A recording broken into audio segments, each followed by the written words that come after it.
RPH dan kebiasaan praktek benturan kepentingan dalam penanganan perkara di Mahkamah Konstitusi, hakim terlapor secara bersama-sama terbukti tidak dapat menjaga keterangan dan informasi rahasia dalam rapat permusyawaratan hakim yang bersifat tertutup sehingga melanggar prinsip kepantasan dan kesopanan penerapan angka 9. 3. Praktek pelanggaran benturan kepentingan sudah menjadi kebiasaan yang dianggap sebagai sesuatu yang wajar. Hakim terlapor secara bersama-sama dengan hakim lainnya membiarkan terjadinya praktek pelanggaran kode etik dan perilaku hakim konstitusi yang nyata tanpa kesungguhan untuk saling ingat mengingatkan antar hakim, termasuk terhadap pimpinan karena budaya kerja yang ewuh pekewuh, sehingga kesetaraan antar hakim terabaikan dan praktek pelanggaran etika biasa terjadi.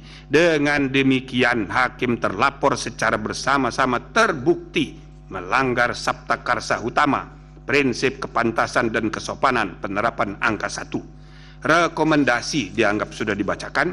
Amar putusan mengingat undang-undang dan seterusnya, memutuskan, menyatakan: 1. Hakim terlapor tidak terbukti melakukan pelanggaran terhadap kode etik dan perilaku hakim konstitusi sepanjang terkait pendapat berbeda atau dissenting opinion. 2. Hakim terlapor secara bersama-sama dengan para hakim lainnya terbukti melakukan pelanggaran terhadap kode etik dan perilaku hakim konstitusi sebagaimana tertuang dalam Sabta Karsa Utama, prinsip kepantasan dan kesopanan sepanjang menyangkut kebocoran informasi rahasia rapat permusyawaratan hakim dan pembiaran praktek benturan kepentingan para hakim konstitusi dalam penanganan perkara.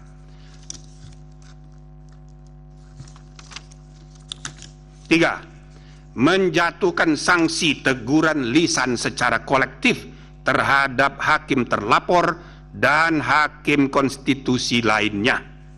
Demikian diputus dalam rapat Majelis Kehormatan oleh 3 anggota Majelis Kehormatan dan seterusnya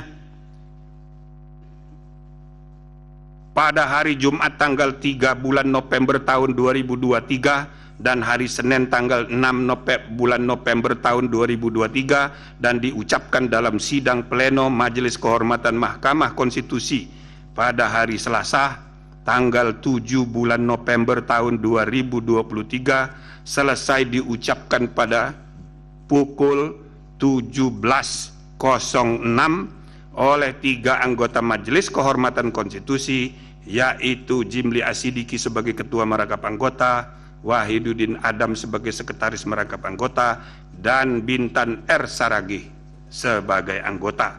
Demikian ditandatangani. Lanjut.